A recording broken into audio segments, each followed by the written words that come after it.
कि ये जो ब्रह्म है, ये शास्त्र है, ये शास्त्र के द्वारा कहते हैं ब्रह्म जो उपनिषदों के जो मंत्र आए हैं भूतार्थवाद मतलब अर्थवाद परक वाक्य है, उनको यद्यपि उनके द्वारा विषय प्रयोजन सिद्ध कर दिया जाना जाता है, इन वेदांत वाक्यों के द्वारा विषय और प्रयोजन जाना जाता है सामान्य रूप से, किंतु विशेष निर्धारण करने के लिए सूत्रों की रचना करी। अतः तो ब्रह्म जिज्ञासा इस सूत्र की रचना व्यर्थ नहीं है, क्योंकि विशेष निर्धारण करने के लिए कौन इसका अधिकारी है, इसके द्वारा न्याय के द्वारा निर्णय कर लेना चाहिए अनुबंध चतुष्टयों को। तो इस प्रकार से प्रकाशात मुनि आदि ने भी कहा है कि अधिकारी आदि का सामान्य ज्ञान होने पर भी श्रुति के द्वारा लेकिन न्याय के द्वारा निर्णय कर लेना चाहिए, इसलिए इस सूत्र की आरंभ सूत्र की रचना की, सूत्र की आवश्यकता है, व्यर्थ नहीं है। अब पुनः और आगे वर्णन करते हैं इसी के आगे 8वें नंबर पृष्ठ पे।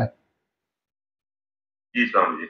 यानी भोले बाबा की टीका वाली पुस्तक से, है ना। अभी तो सभी की यही है भोले बाबा की।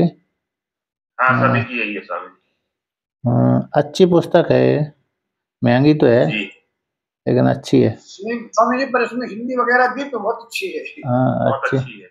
नहीं, बहुत जगह टिप्पणी भी करी है, हिंदी की टिप्पणी। हाँ टिप्पणी है तो इससे और अच्छी बहुत अच्छी चीजें हैं सर। आप टीका का उल्लेख है। अब कहते हैं ये टीका तो भाष्य रत्न प्रभा है, रत्न प्रभा भाष्य और लगा दिया, नहीं लगाया तो भाष्य रत्न प्रभा टीका है ये सन्य।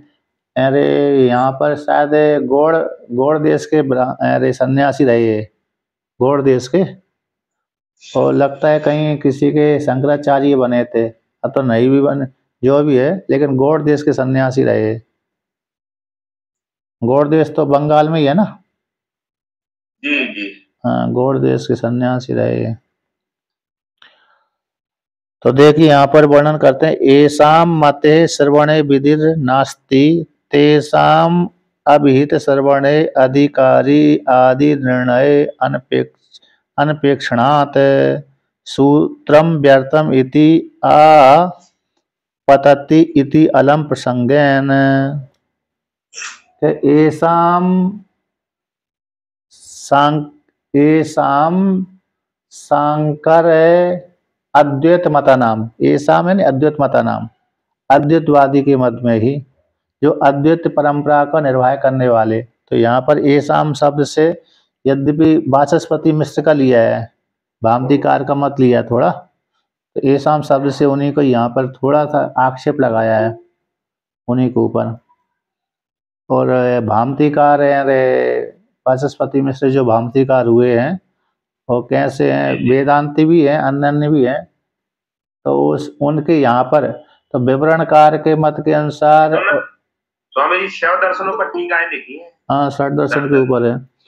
तो विवरणकार के मत के अनुसार और जिनके वाचस्पति मिश्र के अनुसार, इन भामतीकार के अनुसार और प्रकाशयात मुनि के अनुसार थोड़ा थोड़ा सा प्रक्रिया में भेद है। तो यहाँ पर ये कहते हैं एसाम वादिनाम, एन मंडन अरे वाचस्पति मिश्र भामतीकार मते नाम, उनके मत में, भामतीकार के मत में एसाम भामतीकाराणाम मते, तो इन भामतीकार के मत में श्रवणे विधि नास्ति, श्रवण में विधि नहीं है, श्रवण में विधि नहीं है। तो आत्मा बारे द्रष्टव्य श्रोतव्यो मंतव्यो निधिध्यासितव्य। तो यहाँ पर जो तव्यत प्रत्यय आया है, आत्मा बारे द्रष्टव्य श्रोतव्यो, तो श्रवण करना चाहिए। तो यहाँ पर श्रवण करने के योग्य, यदि विधि नहीं मानते हैं तो श्रवण करने के योग्य है, जैसे आत्मा जानने के योग्य है उसी प्रकार से श्रवण करने के योग्य है, ऐसा अर्थ आएगा उसका। तो श्रोतव्य श्रवण करना चाहिए, आगे अर्थ में नहीं आ रही। तो ऐसा जिन वादियों के मत में, भामतीकार के मत में श्रवण में विधि नहीं है, स्वाध्याय अध्येतव्य इत्यादि वाक्य जो आते हैं है ना। स्वाध्याय और अध्येतव्य अध्ययन विधि करना चाहिए। अन्य है ब्रह्मवेद ब्रह्मैव भवति इत्यादि वाक्यों के माध्यम से जो अर्थवाद वाक्य आए हैं, इन अर्थवाद वाक्यों के श्रवण में विधि नास्ति। श्रवण में विधि नहीं है, मतलब कोई चीज सुनने के लिए किसी विधि की आवश्यकता नहीं है, किसी विधान की नियम की आवश्यकता नहीं है। ये क्या है? विधि, यदि श्रवण में विधि नहीं करेंगे तो आप दूसरे की बात नहीं मानेंगे, सुन ही नहीं पाएंगे। तो जैसे आचार्य भी शिष्य को पढ़ा तो उसमें विधि तो होती है ना, तो नहीं तो दूसरा व्यक्ति नहीं सुनेगा। तो उनके मत में विधि नहीं है। सामान्य रूप से व्यक्ति सुन भी लेता है, बिना विधि के भी सुन लेता है। सामान्य जो चर्चा है, विशेष चर्चा तो विधि आइए मेरे में हम आप दोनों वार्तालाप कर लेते हैं तो इसमें विधि हो जाती है ना। हम दोनों थोड़े आपस में चर्चा कर लेते हैं, आइए चर्चा कर लेते हैं। इस प्रकार का जो ऐसा वार्तालाप होता है उसमें विधि हो जाती है। अब दो व्यक्ति आपस में चर्चा कर रहे हैं, तीसरा व्यक्ति सुन लेता है, तो जो तीसरा व्यक्ति सुन लेता है उसमें कोई विधि आदि नहीं है। तो इस प्रकार से तो यहाँ पर तो ये वैदिक कर्म कांड है, सामान्य की बात अलग हो गई। सामान्य जो वार्तालाप भाषा आदि है उसमें विधि मानो चाहे मत मानो, प्रयोजन है तो हम उससे वार्तालाप करते हैं, प्रयोजन नहीं है तो नहीं है। लेकिन यहाँ पर तो कैसे हमारा स्वार्थ है, कामना है कि आत्मा को जानना है। तो कहते हैं जिन वादियों के मत में श्रवण में विधि नहीं है, तेसाम उन वादी ना मते, उन वादियों के मत में अभिहित श्रवणे, भीत श्रवण नहीं है। आप श्रवण करो, ऐसा भीत श्रवण नहीं है। तो अभिहित श्रवण में अधिकारी आदि निर्णय अनपेक्षणत्वात्, तो अधिकारी आदि की अपेक्षा उनको नहीं हो सकती। ये व्यक्ति श्रवण करेगा, वेद में तो नियम है, वेद में तो कैसा है नियम है कि भाई इस वेद को पढ़ना है तो इनको इस प्रकार से उपनयन संस्कार आदि कराना पड़ेगी, है ना। वेद को यदि पढ़ना है परंपरागत स्वर के सहित तो फिर वहाँ पर कैसा हो जाएगा, तो वहाँ पर ये हो जाता है कि उपनयन संस्कार आदि कराना ही पड़ेगी, पड़ती है। जिसका पहले हो चुका उनके लिए नहीं है, जिनका नहीं हुआ है, जिन विद्यार्थियों का उपनयन संस्कार नहीं हुआ उनके लिए वेद नहीं पढ़ाते। अब जब ब्रह्मचारी उपनयन संस्कार करवा लेता है तो वेद पढ़ना चालू हो जाता है उसका।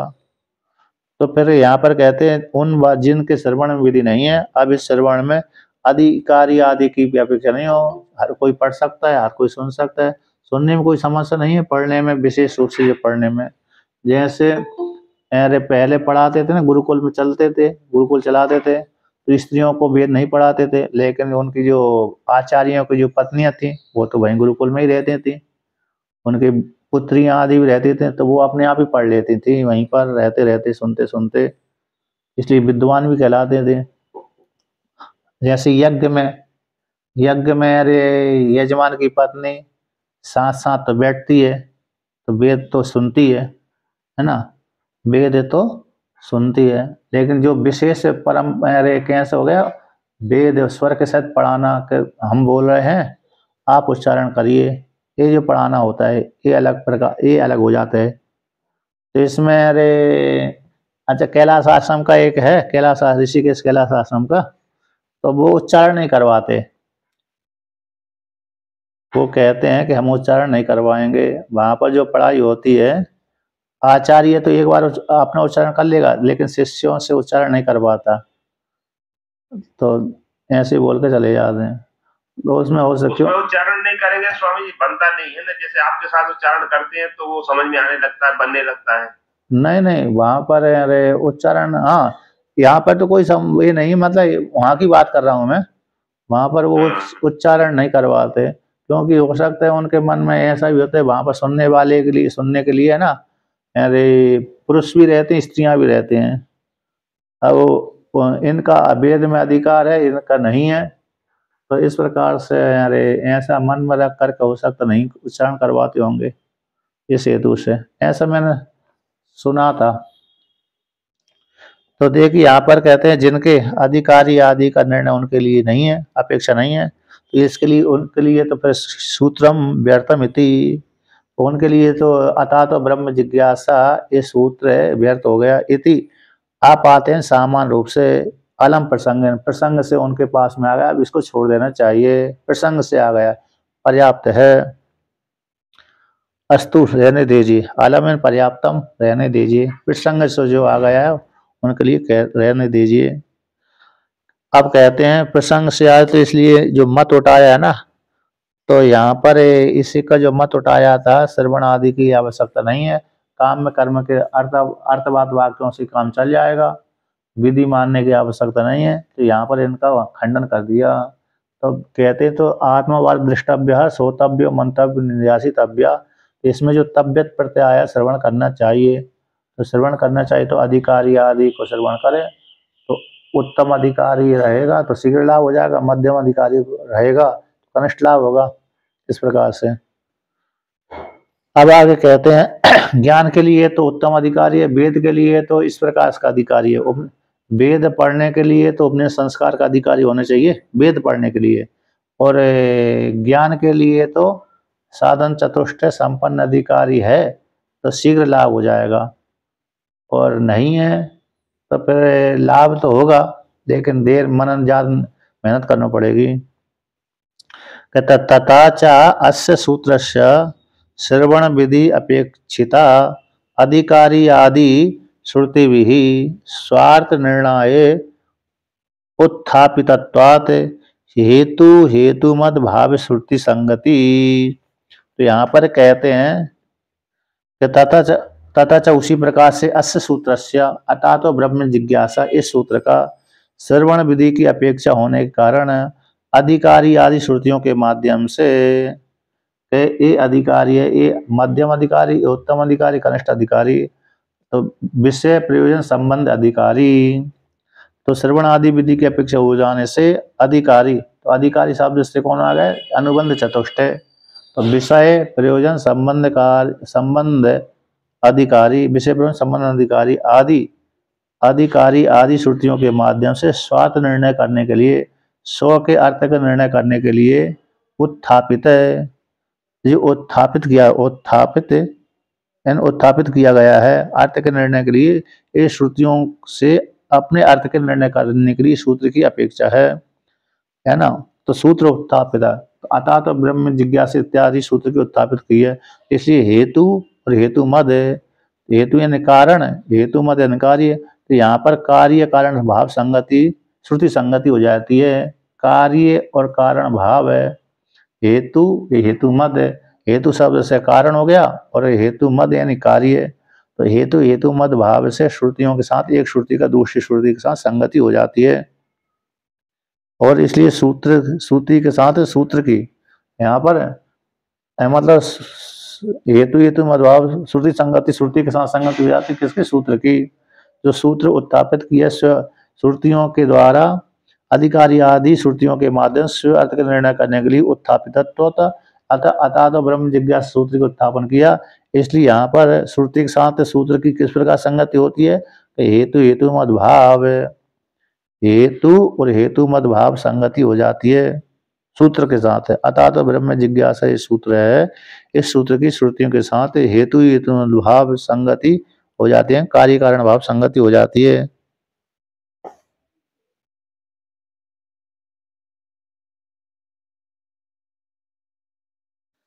अब आगे कहते हैं, यहाँ पर कहते हैं इस अध्याय में ना, ये समन्वय अध्याय, ये जो अध्याय है पहला अध्याय समन्वय अध्याय है, इसमें अधिकारी आदि का प्रतिपादन करने वाली श्रुतियों का अपने अर्थ में ही समन्वय होता है, इस जीव ब्रह्म की एकता का प्रतिपादन करती है श्रुति है, ऐसे इस अध्याय में निर्णय किया गया है, इसलिए इस अध्याय को समन्वय अध्याय कहते हैं। अच्छा, तो आगे कहते हैं अर्थात हेतु मद भाव, हेतु यहाँ पर उसको ले लेना चाहिए श्रुतियों को, और हेतु मद सूत्र ले लेना चाहिए, इसलिए हेतु सूत्र और श्रुतियों का साथ हेतु मद भाव कार्य कारण भाव संगति बैठती है। शास्त्र आरंभ हेतु अनुबंध निर्णायकत्वान उपोद्घातत्वात् शास्त्र आदु संगति, कि शास्त्र के आरंभ का हेतु, शास्त्र के आरंभ का हेतु जो कौन है, अनुबंध चतुष्टय। शास्त्र के आरंभ के हेतु जो अनुबंध चतुष्टय हैं, कारणीभूत, आरंभ के हेतुभूत यानी कारणीभूत, शास्त्र के आरंभ के हेतु जो कारणभूत कौन, अनुबंध चतुष्टय है। उन अनुबंध चतुष्टय के निर्णय के लिए उपोद्घात का वर्णन करते हैं। उपोद्घात का वर्णन आदि में, शास्त्र के आदि में श्रुति संगति, शास्त्र के आदि में संगति को लेकर के उपोद्घात का वर्णन करते हैं कि ये उपोद्घात क्या है। अर्थात उपोद्घात यानी जो विषय, इसका विषय का प्रतिपादन करते हैं, यानी अनुबंध चतुष्टय के निर्णय के लिए, निर्णय से सूत्र के द्वारा, सूत्र उपोद्घात, सूत्र का उपोद्घात का वर्णन करते हैं। उपोद्घात जो सूत्र उपोद्घात के रूप में आया है उसका वर्णन करते हैं। उपोद्घात है ना, उपोद्घात किसको कहते हैं, यानी जिसे शास्त्र में जो प्रतिपादन किया जा रहा है, प्रतिपाद्य विषय, उस विषय को अन्य के माध्यम से, अन्य प्रकार के माध्यम से वर्णन करना। तो पहले से जो इसके माध्यम से, वादियों के माध्यम, पूर्व पक्ष के माध्यम, सिद्धांतवादी के माध्यम से, शास्त्रार्थ के माध्यम से, तो यहाँ पर कहते हैं शास्त्र के आरंभ के हेतु अनुबंध जो चतुष्ट है उनके निर्णय के लिए उपोद्घात का वर्णन किया जा रहा है। इसलिए शास्त्र के आदि में संगति का वर्णन करते हैं, संगति का वर्णन किया। इसलिए यहाँ पर उपोद्घात किसको कहते हैं, तो उपोद्घात है, उसका लक्षण है प्रतिपाद्यम अर्थम बुद्धौ संगृह्य परागेव तद अर्थम अर्थांतरम वर्णनम। ये उपोद्घात का लक्षण है। शास्त्रे प्रतिपाद्य उपयोगी विचारा, ये दूसरा लक्षण है। और तीसरा लक्षण है स्थानम निमित्तम वक्ता च श्रोतः श्रोत्री प्रयोजनम संबंधादि अभिधानम च उपोद्घातः स उच्यते। ये तीन लक्षण आते हैं शास्त्र में।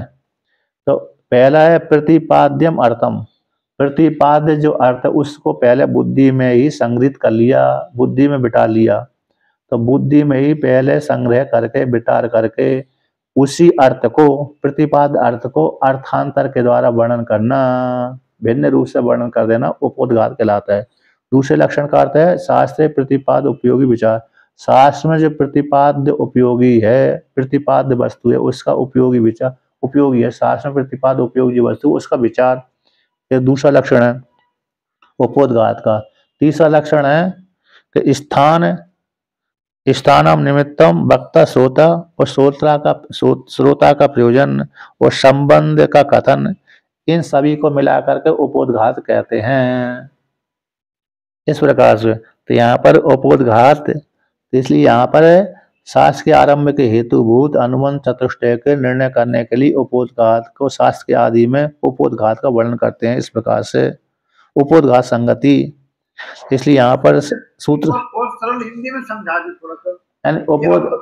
क्या है उपोद्घात, माने अवतरण दिया है, यानी पहले भूमिका बना दो। उपोद्घात का अर्थ होता है भूमिका, भूमिका के माध्यम से इस विषय, इस जो शास्त्र की रचना की जा रही है, शास्त्र की जो रचना की गई है उसमें क्या विषय है, क्या प्रयोजन है। शास्त्र जो कोई भी न्याय शास्त्र की रचना की जा रही हो, चाहे वेदांत शास्त्र की रचना की जा रही हो, चाहे अन्य मत के अनुसार रचना की जा रही है, तो जो जिसकी रचना कर रहे हैं, जिस शास्त्र की रचना कर रहे हैं, उसमें विषय क्या है, उसका प्रयोजन क्या है, रचना करने का प्रयोजन क्या है, उसमें प्रतिपाद्य वस्तु क्या है। तो प्रतिपाद्य जो वस्तु है और प्रयोजन जो है उसी का जिसमें वर्णन किया जाता है पहले ही, मुख्य विषय, उसी को यहाँ पर उपोद्घात बोलते हैं। जिस शास्त्र में जो प्रधान रूप से जो विषय का वर्णन किया जाता है वही वो जो विषय है वही उसको उपोद्घात कहते हैं। संक्षेप से पहले वर्णन कर दिया, फिर बाद में और विस्तार पूर्वक वर्णन कर देते हैं, तो उपोद्घात कहलाता है। इसलिए अरे जितना भी आपने देखा हो ना उपनिषद आदि का, गीता का भी, तो सबसे पहले उपोद्घात ही वर्णन करते हैं। इसमें क्या निर्णय है क्या नहीं है संक्षेप से पहले वर्णन कर देते हैं, फिर आगे आगे जैसे जैसे श्लोक आते हैं उसी के अनुसार वर्णन करते रहते हैं। इसलिए सबसे पहले जो उपोद्घात है तो विषय और प्रयोजन। ब्रह्मसूत्र मुख्य रूप से जीव ब्रह्म की एकता यानी ब्रह्म का प्रतिपादन है और जीव का प्रतिपादन उसी ब्रह्म का ही प्रतिपादन। हाँ, तो यहाँ किया पर गया। विषय और प्रयोजन, जी, विषय और प्रयोजन, विषय जीव ब्रह्म की एकता विषय हो गई, प्रयोजन सुख की प्राप्ति दुख की निवृत्ति हो गई, तो ये उपोद्घात कहलाता है। प्रतिपाद्य वस्तु तो सारे पुराणों का भी है, यही जीव ब्रह्म की एकता। हाँ, तो ये जीव ब्रह्म की एकता है, एक है ये उपोद्घात का वर्णन आता है ना, विषय और प्रयोजन, विषय और प्रयोजन जिस जहां पर किया जाता है, वर्णन किया जाता है, उसको उपोद्घात कहते हैं। तो इन संक्षेप से इन सभी को मिलाकर उपोद्घात कहते हैं। तो इस श्लोक है स्थानम निमित्तम, स्थान हो गया, निमित्त हो गया, वक्ता हो गया, श्रोता हो गया, श्रोता का प्रयोजन हो गया, और संबंध हो गया, और इनका कथन, इन सभी को मिलाकर के उपोद्घात कहते हैं। तो बुद्धि में प्रतिपाद्य अर्थ को बुद्धि में पहले से ही संग्रहित कर लिया और उसी को ही अर्थांतर से वर्णन कर दिया कि ऐसा नहीं, ऐसा नहीं, ऐसा नहीं, ऐसा है। इस प्रकार से उसी को उपोद्घात कहते हैं। इसलिए यहाँ पर कहते हैं सूत्र के साथ है, सूत्र के साथ यहाँ से जो संगति आई गई ना शास्त्र की सूत्र के साथ जो संगति है, उपोद्घात संगति हो जाती है। अब कहते हैं अधिकारी आदि श्रुति नाम स्वार्थ समन्वय युक्त है, समन्वय अध्याय संगति। अब यहाँ पर जो पहला अध्याय है, ब्रह्म सूत्र में 4 अध्याय हैं, प्रथम अध्याय, द्वितीय अध्याय, तृतीय अध्याय, चतुर्थ अध्याय। तो 4 एक अध्याय में 4 पाद हैं, प्रथम पाद, द्वितीय पाद, तृतीय पाद, चतुर्थ पाद है।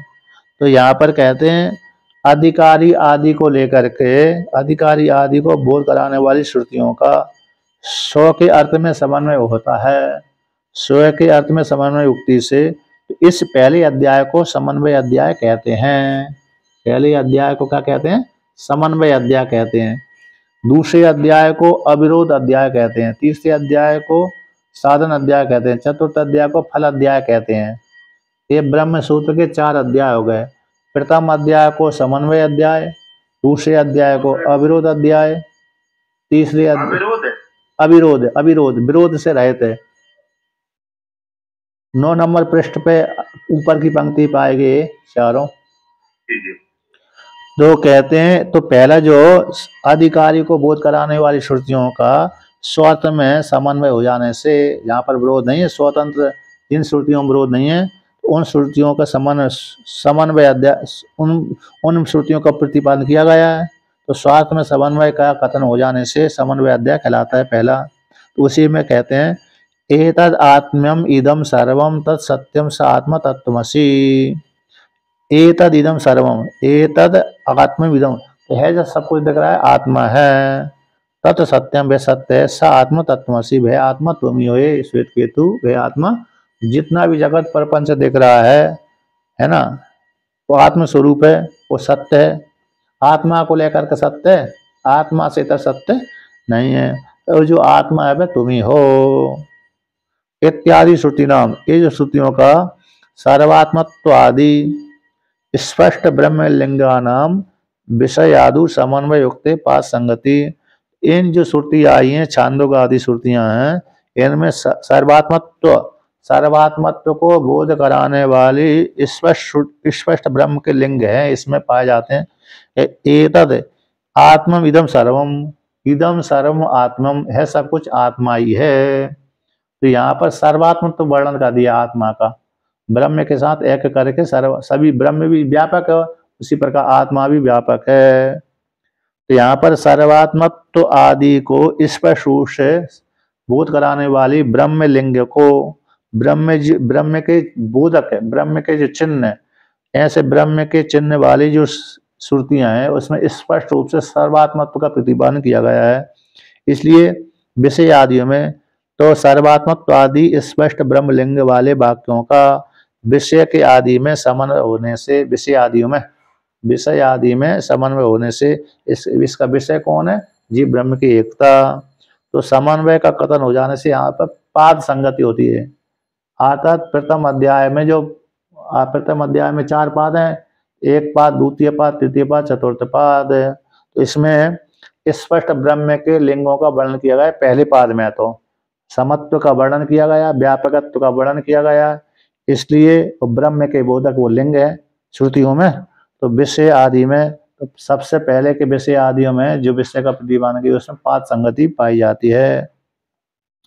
एवं सर्वसूत्राणाम श्रुति अर्थ निर्णायकत्वात् श्रुति संगति। एवं इसी प्रकार से जितने भी सूत्र हैं ब्रह्म सूत्र में जितने भी सूत्र आए और पहले अध्याय में तो श्रुति के अर्थ को निर्णय करने वाले होने से जितने भी सूत्र हैं ब्रह्म सूत्र में आए हैं प्रथम अध्याय के तो प्रधान रूप से और अन्य दूसरे जो अध्याय उसमें खंडन करके आत्मा को बोध कराते हैं। तो सारे सूत्रों को श्रुति के अर्थ के निर्णायक होने से श्रुति ये सूत्र इस श्रुति में ये तात्पर्य है, इस श्रुति इस अर्थ को बोध कराती है, इस श्रुति इस अर्थ को बोध कराती है। तो श्रुति के अर्थ के निर्णायक होने से श्रुतियों इस सूत्रों के साथ श्रुति संगति हो जाती है। तत् तत् अध्याये तत् तत् पादे च समान प्रमेयत्वेन संगतिर ऊहनीय। तत् अध्याय में प्रथम अध्याय में द्वितीय अध्याय में तृतीय अध्याय में चतुर्थ अध्याय में चारों अध्याय के चारों पादों में उन पादों में समान रूप से समान प्रमेयत्वात् है।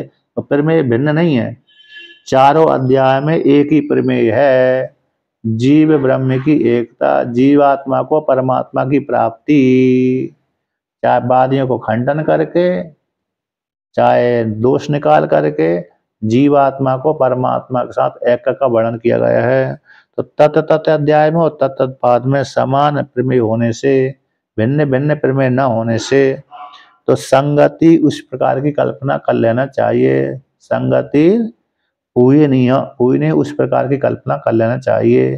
तो कौन पाद संगति, विषय संगति, श्रुति संगति इस प्रकार। और अन्य अधिकरण बना है वहां पर इस अधिकरण का उसके अधिकरण के साथ कौन कौन सी संगति आएगी तो आती है दृष्टांत संगति, आक्षेप संगति, अन्य संगति भविष्य काल में भविष्य आगे के ग्रंथ में आएगी।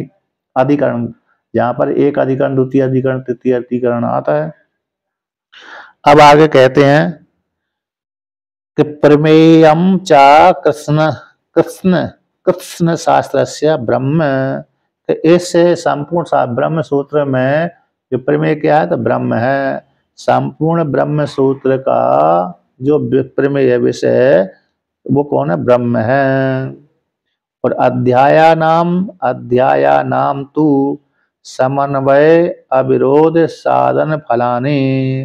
तो अध्यायों के क्या क्या नाम है तो पहले अध्याय का समन्वय अध्याय हो गया, द्वितीय अध्याय का अविरोध अध्याय हो गया, तृतीय अध्याय को साधन अध्याय कहते हैं, चतुर्थ अध्याय को फल अध्याय कहते हैं। ये ब्रह्म सूत्र में 4 अध्याय पाए जाते हैं। एक अध्याय का थोड़ा सा ये समन्वय का मतलब क्या हुआ, यहाँ अवरोध का मतलब क्या हुआ, साधन का मतलब क्या हुआ, फल का एक पहले अध्याय का नाम समन्वय अध्याय हो गया। पहले आता तो पहले अध्याय में क्या आता है जो श्रुतियां वाक्य हैं, श्रुतियों के माध्यम से जिन श्रुतियों में स्पष्ट ब्रह्म के लिंग पाए जाते हैं, सीधा श्रुति ब्रह्म का बोध कराने वाली है।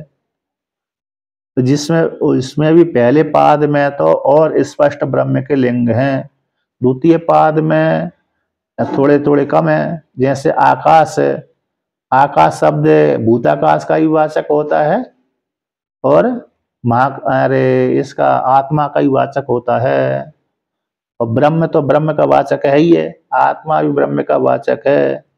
तो जहाँ पहले मतलब ये हो गया जब जो स्पष्ट ब्रह्म का लिंग है उनका समन्वय है, जहाँ पर समन्वय रूप से वर्णन किया गया कि एक ही विषय का बोध करा रहे हैं, एक ही विषय का बोध करा, उसके लिए समन्वय अध्याय कह दिया। वो माया को रुकावट होती ना स्वामी जी, यानी ब्रह्म को जानने की रुकावट या ब्रह्म को पाने की रुकावट। अब पहला अध्याय तो वर्णन कर दिया, ठीक है ना। पहले अध्याय का नाम होगा समन्वय अध्याय। तो जितनी भी 10 उपनिषद में अन्य उपनिषदों में जो श्रुतियां स्पष्ट ब्रह्म का बोध कराती हैं उनका यहाँ पर समन्वय किया गया। आता सारी वो श्रुतियां अब ताल में मिलाना, एक की बोध कराना हो गया, एक का बोध कराती हैं। जीवात्मा परमात्मा का एक का बोध कराती हैं, इसलिए उनका यहाँ पर निर्णय किया गया है। थोड़ा थोड़ा विरोध आ रहा था कहीं कहीं भी, स्पष्ट ब्रह्म का बोध कराती हैं वो स्पष्ट है, इसलिए समन्वय अध्याय कहलाता है। अब द्वितीय अध्याय को कहते हैं अविरोध अध्याय। विरोध होना तो जैसे नैयायिक है, बौद्ध है, जैन है, अन्य जो वादी हैं, मीमांसक है, सांख्य दर्शन वाले, योग दर्शन वाले हैं, वेदांत से इतर जो 11 दर्शन वाले हैं, उनके साथ विरोध है, जो विरोध हो रहा था। अतः उन वादियों का खंडन करके, उन वादियों का मत के अनुसार खंडन करके, श्रुतियों के अनुसार खंडन करके, न्याय के द्वारा खंडन करके, न्याय के द्वारा क्या कर दिया। एक चीज और है, जैसे इसमें कई जगह श्रुतियों में अलग अलग जैसे उत्पत्ति का वर्णन आता है कि संसार की उत्पत्ति किस तरह से होती है। हाँ, तो अलग अलग वर्णन किया गया है, तो उसका भी एक साथ संबंध मतलब किया गया है, तो जिसमें विरोध नहीं है, एक ही है, एक ही बात कही गई है, तरीका अलग अलग है। तो यहाँ पर वही तो है। एक बात जो सब स्वीकार करते हैं, समन्वय में बिठाना कहलाया। तो पहले अध्याय को समन्वय अध्याय कर दिया, दूसरी की बात कर रहे थे। तो द्वितीय अध्याय में अविरोध माने विरोध उत्पत्ति है, जगत की उत्पत्ति मतलब संसार की जो सृष्टि, हाँ, उत्पत्ति भिन्न भिन्न है, तो भिन्न ये उत्पत्ति आदि आई है, का अर्थ एक ही है, ये बिठान करके और एक ही बात को कहा गया, तरीका अलग अलग है, मतलब तो यहाँ पर कहते हैं, यहाँ पर वही है कि वादियों को खंडन करके न्याय के माध्यम से, तर्क के माध्यम से जो वादी हैं उन वादियों को खंडन करके और सिद्धांत का मंडन किया। और न्याय के माध्यम से, तर्क के माध्यम से, श्रुतियों के वहां पर कहना इस प्रकार से श्रुतियों के माध्यम से जो सृष्टि है वही सत्य है, सृष्टा कौन हो गया, आत्मा हो गया। इस प्रकार से अर्थात विरोध का परिहार करके अन्य वादियों का विरोध कर दिया और अद्वैत आत्मा में अवरोध। इस प्रकार से तो दूसरा अध्याय कैसे होगा, अवरोध अध्याय, विरोध से रहित।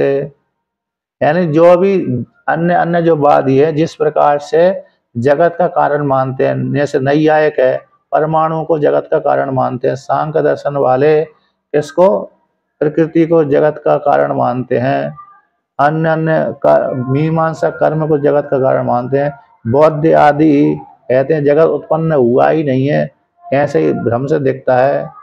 और जैन आदि भी आत्मा के जो काया मानते हैं, पंच अस्थि काया, इस प्रकार से। तो इन सारे वादियों का वहां पर खंडन किया है और खंडन करके अद्वैत का मंडन किया है। तो अद्वैत में कोई विरोध नहीं है और वादियों को खंडन कर दिया। इसलिए दूसरा अध्याय तर्कपात जो कहलाता है, तर्क अध्याय, अवरोध अध्याय। और तीसरा हो गया साधन। साधन के द्वारा जीवात्मा परमात्मा को प्राप्त कर लेता, उपासना आदि के माध्यम से, है ना, साधनों के माध्यम से, यानी उपासना का प्रतिपादन किया गया है। और चौथे अध्याय में फल अध्याय। तो फल अध्याय होगा तो उपासना के माध्यम से किसको प्राप्त होगा व्यक्ति, उपासना ज्ञान आदि के माध्यम से परमात्मा को प्राप्त हो जाएगा। उपासना के द्वारा अंतःकरण शुद्धि, अंतःकरण से ज्ञान की प्राप्ति, ज्ञान की प्राप्ति से मोक्ष फल की प्राप्ति। तो फलों का वर्णन कर दिया। और व्यक्ति इस प्रकार का कर्म करेगा तो स्वर्ग आदि फल की प्राप्ति होगी, इस प्रकार के कर्म करेगा तो ब्रह्मलोक फल की प्राप्ति होगी, इस प्रकार से कर्म करेगा तो हिरण्यगर्भ लोक फल की प्राप्ति होगी। तो ये इस प्रकार से वर्णन किया वहां पर आता है अध्यायों में। तो ये चारों अध्याय का है। अब उसी को यहाँ पर वर्णन करते हैं। देखो प्रथम अध्याय के जो समन्वय अध्याय है, पहले सामान्य रूप से कह दिया, एक अध्याय का ही वर्णन करते। अब दूसरे प्रथम अध्याय में 4 पाद हैं, उन 4 पादों को लेकर के यहाँ पर ही वर्णन करते हैं कि तत्र प्रथम पादस्य स्पष्ट ब्रह्मलिंगानां श्रुतीनां समन्वयः प्रमेयः। कहते हैं तत्र शब्द का अर्थ हो चारों अध्यायों के मध्य में, समन्वय अध्याय, अवरोध अध्याय, साधन अध्याय, फल अध्याय, ये 4 प्रकार के अध्यायों के मध्य में, तत्र उन मध्य में, उन चारों अध्याय के मध्य में जो प्रथम अध्याय समन्वय अध्याय, उस अध्याय में, उस अध्याय के प्रथम पाद से, उस अध्याय में के जो प्रथम पाद, उस प्रथम पाद में स्पष्ट ब्रह्मलिंगानां श्रुतीनां, जो स्पष्ट ब्रह्म का बोध कराने वाली श्रुतियां हैं, स्पष्ट ब्रह्म के चिन्ह को बोध कराने वाली श्रुतियां, उन श्रुतियों का समन्वय किया गया है। ब्रह्म में ही समन्वय है, ब्रह्म का ही बोध कराती हैं। तो इस समन्वय विप्रमेय कौन है? ब्रह्म। विषय कौन है? ब्रह्म ही है। स्पष्ट ब्रह्म का बोध कराने वाली श्रुतियां हैं इस प्रकार से स्पष्ट। अब कहते हैं द्वितीय अध्याय द्वितीय पाद में और तृतीय पाद में अस्पष्ट ब्रह्म लिंगानाम। स्पष्ट ब्रह्म के लिंग नहीं है बल्कि अस्पष्ट है।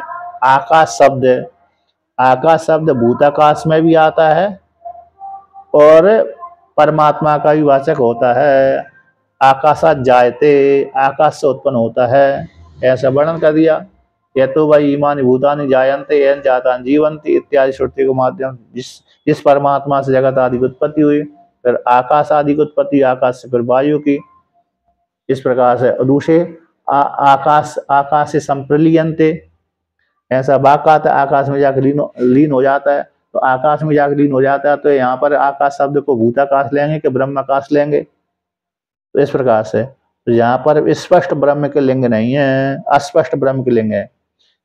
आकाश में जाकर लीन हो जाते हैं सारा, तो आकाश में जाकर लीन हो जाते हैं, तो इस आकाश तो जड़ है, तो स्पष्ट ब्रह्म का बोध नहीं है। लेकिन फिर वहां पर उस आकाश शब्द का क्या अर्थ लेना है? ब्रह्म लेना है कि भूताकाश लेना है? इसलिए वहां पर ब्रह्म ले लेते हैं। इसी अस्पष्ट ब्रह्म लिंग वाले द्वितीय पाद तृतीय पाद और चतुर्थ पाद से पद मात्र समन्वय। चतुर्थ पाद का पदों के पद मात्र का समन्वय, पदों का, है ना, इस प्रकार से भेद है। इन अध्याय के एक एक पाद में, द्वितीय पाद में, तृतीय पाद में, चौथे पाद में भेद है। यानी ये है ना, ब्रह्म जिनमें ब्रह्म का प्रतिपादन स्पष्ट रूप से प्रतीत नहीं होता उनको क्या बोलते हैं? अस्पष्ट ब्रह्मलिंग। जिसमें श्रुतियों का ब्रह्म का प्रतिपादन करने वाले जो चिन्ह स्पष्ट रूप से प्रतीत होते हैं उसको समन्वय कह दिए, स्पष्ट ब्रह्मलिंग का वर्णन कर दिया। और चौथे पाद में पद मात्र का समन्वय दिखलाया है, इस प्रकार से जानना चाहिए। कहते हैं ये चार अध्याय, प्रथम अध्याय के 4 पाद हो गए। अस्य अधिकरणस्य प्राथम्यात् न अधिकरण संगति अपेक्षिता। जो अतः तो ब्रह्म जिज्ञासा है, अस्य अधिकरणस्य, जो पहला अधिकरण है अतः तो ब्रह्म जिज्ञासा, है ना। तो यहाँ पर जो पहला अधिकरण बनाया है, फिर द्वितीय अधिकरण हो जाएगा जन्माद्यस्यता, फिर तृतीय अधिकरण हो गया शास्त्रीय अनुत्यात, फिर तत्व समन्वयात चौथा अधिकरण हो गया। तो जहाँ पर विशेष निर्धारण होता है, फिर उन अधिकरणों के मध्य में जितने भी सूत्र आ जाए, तो जो पहला अधिकरण है अतः तो ब्रह्म जिज्ञासा अधिकरण का प्रथम होने से इसमें एक अधिकरण के साथ दूसरे अधिकरण की संगति की अपेक्षा नहीं। बीच में तो अधिकरण की संगति लगती है, लेकिन पहले में अधिकरण की संगति की अपेक्षा नहीं है। ये अधिकरण कहाँ से आया है, इसकी पूर्व के साथ क्या संगति होगी, इस अधिकरण की आगे की अधिकरण की संगति पूर्व अधिकरण के साथ कौन सी बैठ रही है, आक्षेप संगति है कि दृष्टांत संगति है कि समान संगति है, कौन सी संगति है। इसलिए पहला अधिकरण में किसी अधिकरण की संगति की अपेक्षा नहीं है। अच्छा, जो अधिकरण होता है, अधिकरण कहते हैं अधिकरण में ये विषय आते हैं। तो 5 नंबर टिप्पणी में देख लीजिए अधिकरण को क्या बोलते हैं। 4 नंबर टिप्पणी में विषयो विषयश्चैव पूर्वपक्षस्तथा उत्तरम संगतिश्चेति पंचांगम शास्त्रे अधिकरणम स्मृतम, है ना। तो यहाँ पर कहते हैं कि विषय जीव ब्रह्म की एकता, विषय हो गया, विषयश्च यानी संशय हो गया, विषयश्च शब्द का संशय, पूर्व पक्ष और उत्तर पक्ष, पूर्व पक्ष पूर्व पक्षी हो गया, पूर्व और उत्तर पक्ष सिद्धांत, क्या हो गया? सिद्धांत। और संगति इस अधिकरण की उस अधिकरण के साथ कौन सी संगति है? ये 5 अंग अधिकरण में पाए जाते हैं, एक अधिकरण में ये 5 अंग पाए जाते हैं, शास्त्र में इसको अधिकरण कहते हैं, ठीक है ना। तो इसलिए यहाँ पर जो अधिकरण आया है इसमें पहले अधिकरण में किसकी अपेक्षा नहीं है, यानी संगति की अपेक्षा नहीं है। अब पुनः और आगे वर्णन करते हैं। अतः अधिकरणम आचक्षते, अब यहाँ पर अधिकरण का कथन किया जा रहा है। अधिकरण श्रोतव्य इति, इस वाक्य के माध्यम से श्रोतव्य इति तो विहित श्रवणात्मकम वेदांत मीमांसा शास्त्रम विषयम तत् किम आरब्धव्यम न वा इति विषय प्रयोजन संभव असंभवाभ्याम संशया। तो एक अधिकरण में 5 अंग होते ना, विषय, संशय, पूर्व पक्ष, उत्तर और संगति। तो यहाँ पर पहला विषय को लेकर कहते हैं तो श्रोतव्यो, श्रवण करना चाहिए। तो भीत श्रवणात्मकम वेदांत मीमांसा शास्त्र यहाँ पर विषय है। भीत का श्रवण करना, भीत का श्रवण करना जिसमें श्रवण का विधान किया गया है। स्वाध्याय, अध्येतव्य आदि वाक्यों के माध्यम से जो वेद अध्ययन करने के योग्य है, उसमें आत्मवार्य दृष्टव्य, जो अद्वैत आत्मा को जानना चाहता है, मोक्ष होना चाहता है, करना चाहता है, मोक्ष की जिसकी इच्छा है, कामना वाले व्यक्ति को, तो श्रुति कहती है आत्मवार्य दृष्टव्य, श्रोतव्य, मंतव्य, निध्यासितव्य। तो वहां पर जो श्रोतव्य शब्द आया, आत्मा व अरे दृष्टव्य, श्रोतव्यो, मंतव्यो, निध्यासितव्य, तो वहां पर श्रोतव्यो में जो श्रोतव्य शब्द आया है, श्रवण करना चाहिए। तो विहित, तो वहां पर विधि है, श्रोतव्यो एंड श्रोतव्य, श्रवण करना चाहिए। तो विहित श्रवणात्मकम जो विधान किया गया है श्रवण के लिए, ऐसे वेदांत मीमांसा शास्त्र यहाँ पर विषय है। किसका श्रवण करना चाहिए? कि उपनिषदों का श्रवण करना चाहिए। श्रोतव्य शब्द से जो श्रवण की विधि आई है, तो किसका? जिसका विधान किया गया, तो किसको? आत्मा को जानने की इच्छा है, इसलिए वेदांत जो मीमांसा शास्त्र है, वेदांत मीमांसा शास्त्र, ब्रह्म सूत्र, उपनिषद आदि है, वो यहाँ पर उसका श्रवण करना चाहिए। वही यहाँ पर विषय वेदांत मीमांसा शास्त्र, वेदांत का जो मीमांसा शास्त्र है ब्रह्म, उसका वही यहाँ पर विषय हो गया। अब वो जो विषय है वेदांत मीमांसा शास्त्र जो विषय है, उस विषय को किम आरब्धव्यम न आरब्धव्यम, आरंभ करना चाहिए अथवा नहीं करना चाहिए, श्रवण करना चाहिए अथवा नहीं करना चाहिए। विषय और प्रयोजन संभव असंभव, विषय और प्रयोजन और संभव है अथवा नहीं है, संभव और असंभवाभ्याम, ये 5 हो गए ना। विषय और प्रयोजन के विषय और प्रयोजन, अब विषय है संभव है अथवा नहीं है, प्रयोजन संभव है अथवा नहीं है। विषय और प्रयोजन के संभव असंभव को लेकर के संशय हो जाता है। विषय और प्रयोजन को लेकर के हमने जो मीमांसा शास्त्र, उत्तर मीमांसा शास्त्र हमने अध्ययन करेंगे, इसका विषय क्या है अथवा नहीं है। एक तो पहला हो गया, ये मीमांसा शास्त्र है, आरंभ करना चाहिए अथवा नहीं करना चाहिए, करें अथवा ना करें, ये विकल्प हो गया।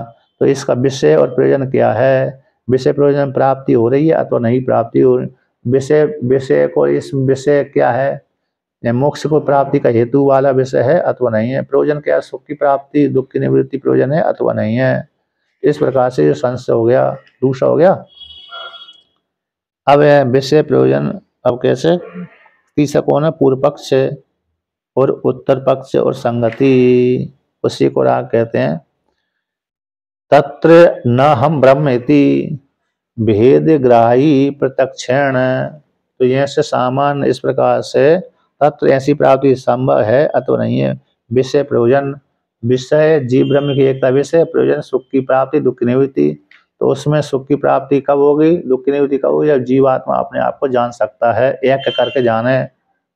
विषय जो है जीव ब्रह्म की एकता विषय है, उस विषय का जो प्रयोजन है दुख की निवृत्ति और सुख की प्राप्ति। तो जब तक जीव ब्रह्म की एकता नहीं होगी तब तक सुख की प्राप्ति नहीं हो सकती। तो उसमें पहले जो संशय बना रहता है कि स्पष्ट रूप से जाना जाता है कि ना हम ब्रह्म इति भेदग्राही प्रत्यक्षेण, मैं ब्रह्म नहीं हूँ। सामान्य व्यक्ति कहता है, कोई कहे कि तुम भगवान हो, तो विश्वास होता ही नहीं है व्यक्ति को, है ना। तुम ब्रह्म हो, ऐसा किसी को जब तक वेदांत शास्त्र नहीं पढ़ता तब तक विश्वास होते नहीं है। अब किसी ने कह दिया अरे तुम तो ईश्वर हो, भगवान हो, तो वो मान ही नहीं सकता, बोलते कहाँ मैं ईश्वर, कहाँ और मैं, ईश्वर तो सब कुछ करने में समर्थ हो, मैं तो कुछ ही नहीं कर पाता, इसलिए मैं ईश्वर कैसे हो सकता हूँ। तो इस प्रकार से प्रत्यक्ष उसको लगता है, इसलिए मैं ब्रह्म नहीं हूँ। इस प्रकार से भेद का ग्राही प्रत्यक्ष प्रमाण होने से, भेद को ग्रहण करने वाला प्रत्यक्ष प्रमाण होने से, प्रत्यक्ष रूप से देखा जाता है कि जीवात्मा ब्रह्म नहीं है। और कहते कर्तृत्व अकर्तृत्व आदि विरुद्ध धर्मवत्व लिंगक अनुमानेन च विरोधेन ब्रह्मात्मनो ऐक्यस्य विषयस्य असंभवात्। कहते कर्तृत्व आत्मा करने वाला है, परमात्मा ईश्वर कैसे अकर्ता कहलाता है। तो कर्तृत्व अकर्तृत्व आदि विरुद्ध धर्मवत्व, विरुद्ध धर्म वाले लिंगे, जो लिंग के होने से लिंग अनुमान के माध्यम से विरोध होता है। आत्मा जीवात्मा तो कर्ता भोक्ता है और परमात्मा तो ऐसा नहीं है। तो इस प्रकार से स्पष्ट रूप से तो कर्तृत्व अकर्तृत्व आदि को लेकर के विरुद्ध धर्मवत्व आदि लिंग को बोध कराने वाले अनुमान प्रमाण के द्वारा भी विरोध होता है। इसलिए ब्रह्म और आत्मा का एक जो विषय है वो संभव नहीं है। जीव और परमात्मा दोनों एक हैं, ये जो विषय है वो संभव नहीं है। कहते हैं अब भेद प्रत्यक्ष हो गया, क्योंकि स्पष्ट रूप से भेद देखा जाता है। तो सत्य संबंध से ज्ञानात निवृत्ति रूप फलम असंभवात है। जब बंधन सत्य है, बंधन यदि सत्य है तो ज्ञान के द्वारा उसकी निवृत्ति रूप फल की संभावना नहीं हो सकती। ज्ञान के द्वारा उसको नष्ट नहीं किया जा सकता। कोई यदि कमरे के भीतर बंधा हुआ है, कमरे के भीतर बंद है, अब कहते तुम कमरे के भीतर नहीं हो, तो ऐसा संभव ही नहीं हो सकता। जब स्पष्ट बंधन है, स्पष्ट रूप से बंधा हुआ व्यक्ति है, तो ज्ञान के माध्यम से उस बंधन की निवृत्ति नहीं हो सकती। तो सत्य बंध का ज्ञान के द्वारा, ज्ञान से निवृत्ति रूप जो फल है उसकी संभावना नहीं है। इसलिए संभावना न होने से न आरंभणीयम ब्रह्म सूत्रम, ब्रह्म सूत्र का आरंभ नहीं करना चाहिए। सूत्रों की रचना नहीं, सूत्रों का आरंभ नहीं करना चाहिए, भाष्य की रचना नहीं करना चाहिए। और विषय प्रयोजन जब है ही नहीं है, विषय है ही नहीं, बन ही नहीं रहा, जीव ब्रह्म की एकता हो ही नहीं रही, ब्रह्म सूत्र अध्ययन करने की क्या आवश्यकता है। इस प्रकार से प्राप्ति हो जाने पर ऐसा पूर्व पक्ष आ गए, इतने यहाँ पर आकर के पूर्व पक्ष हो गया। अब पूर्व पक्ष के द्वारा प्राप्त हो जाने पर और उत्तर पक्ष तीसरा हो गया ना पूर्व पक्ष, तो तीसरा पूर्व पक्ष हो जाने पर उत्तर पक्ष कहते हैं सिद्धांति, कैसी प्राप्त हो जाए सिद्धांत कहते हैं। अब उत्तर पक्ष हो गया है, खंडन करके सिद्ध कर देगा ब्रह्म जीव एक ही है। हाँ उसी को तो यहाँ पर जो अधिकरण को लेकर 5 वर्णन किया ना, तो उसी को वर्णन करते हैं इनको अधिकरण। तो जीव और परमात्मा का प्रत्यक्ष भेद ग्रहण होने से वो करते तो ईश्वर है, कर्ता भोक्ता से रहित होता है, सुखी दुख से रहित होता है, जीवात्मा कर्ता भोक्ता कहलाता है। इसलिए जीव और परमात्मा का एक संभव नहीं है।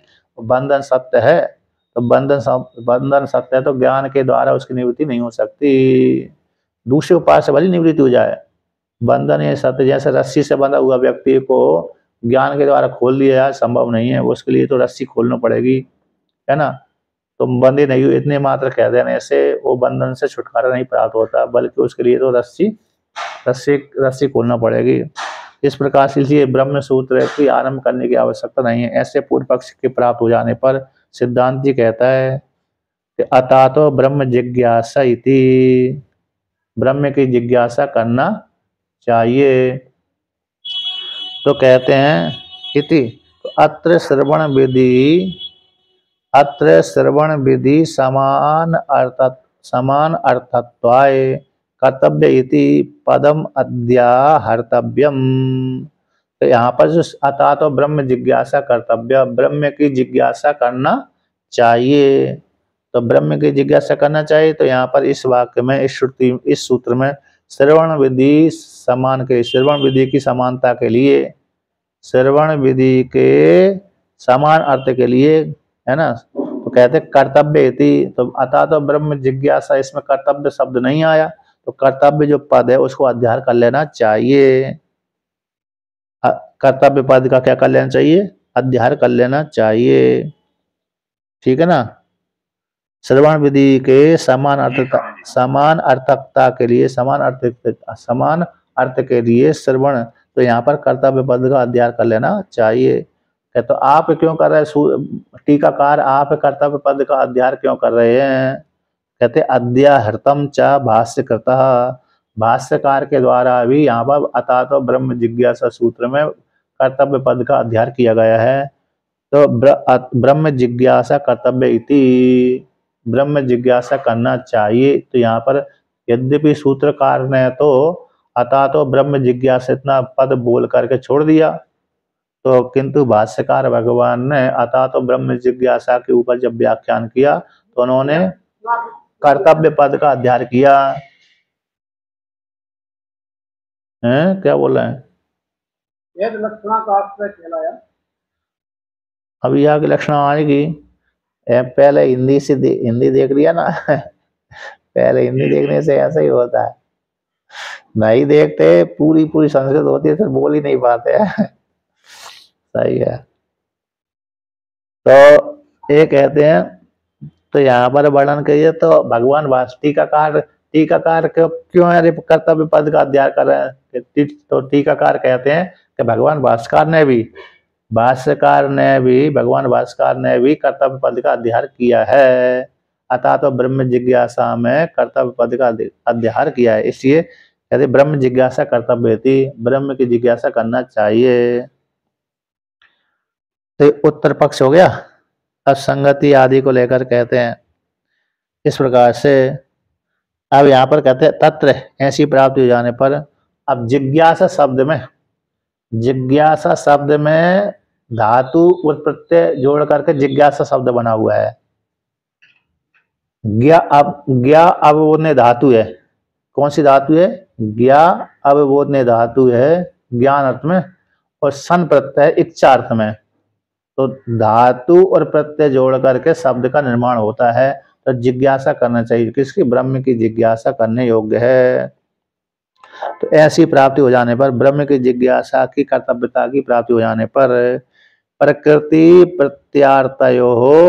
प्रत्यार्थयो ज्ञान इच्छयो कर्तव्यत्व अनन्वयात्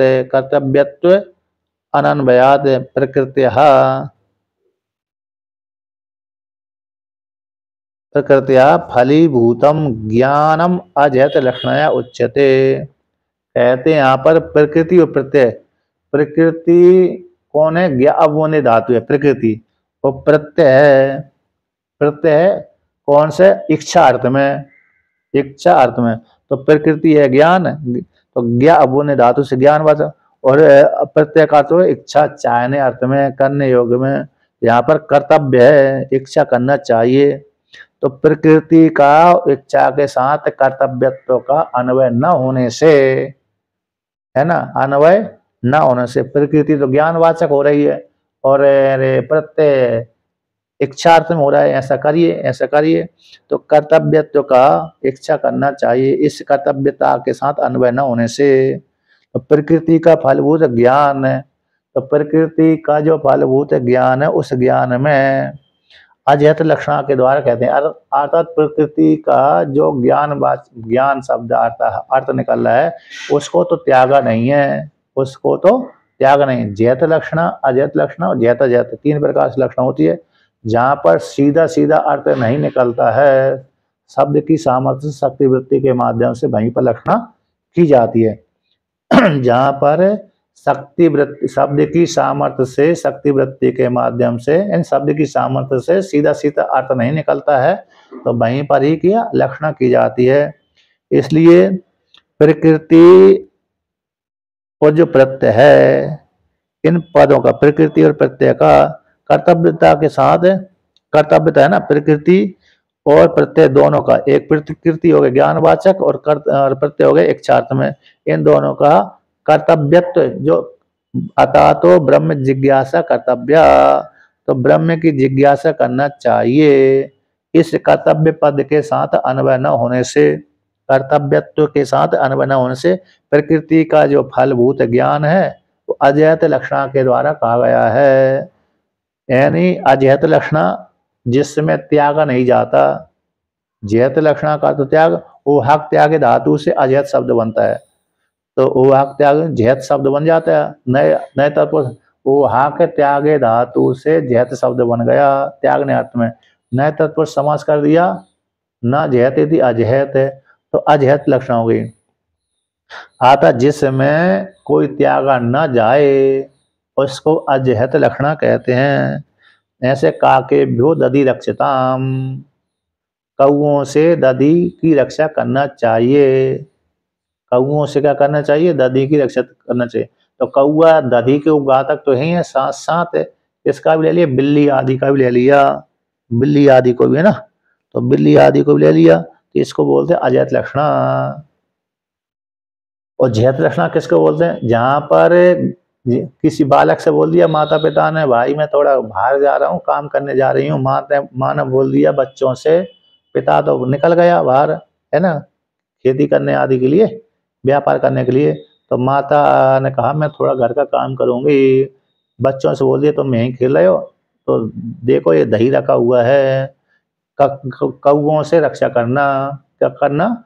कौओं से इसकी रक्षा करना, भगाते रहे, यदि कौआ आए तो भगाते रहना। तो ठीक है, कौआ आएंगे तो भगा देंगे, बिल्ली आई तो बिल्ली आए तो बच्चों ने बिल्ली को ही भगा दिया, यदि बिल्ली को नहीं भगाएंगे तो वो भी दही खा जाएगी। जैसे कौआ दही को दूषित कर जाता है, खा जाएगा, उसी प्रकार से बिल्ली भी दही को खा जाएगी।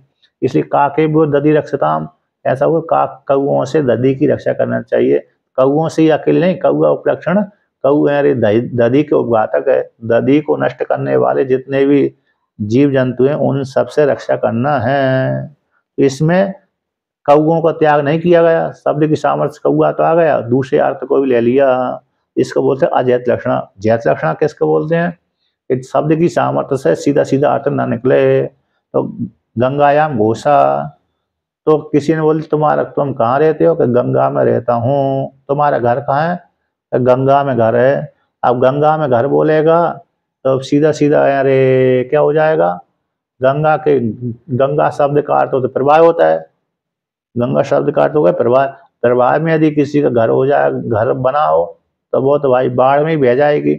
ऐसे गंगा के एकदम नीचे समतल भूमि में ही यदि घर बना है, हाँ, ये अजैत लक्षण, अजैत लक्षणा से लेते हैं वो। तो इसलिए तो गंगायाम घोषा शब्द से यहाँ पर सीधे शब्द की सामर्थ्य से तो नदी के भीतर घर मिल रहा है, प्रवाह के भीतर, नदी के प्रवाह के भीतर गंगायाम घोषा इस वाक्य के माध्यम से अर्थ निकल रहा है। तो अब जब अर्थ आ रहा है तो वो सीधा फिर उसका तो फिर भाई त्याग करना पड़ेगी। गंगा के भीतर घर है, तो गंगा के भीतर जो घर है गंगायाम, तो यहाँ पर इसको हटाकर गंगायाम तटे, गंगायाम तट, गंगा के तट पर ऐसा अर्थ देना पड़ती है। गंगा के किनारे इसका घर है, गंगा के भीतर नहीं है, गंगा के भीतर नहीं, गंगा के तट पर घर है, इस प्रकार से अर्थ लेना पड़ती है।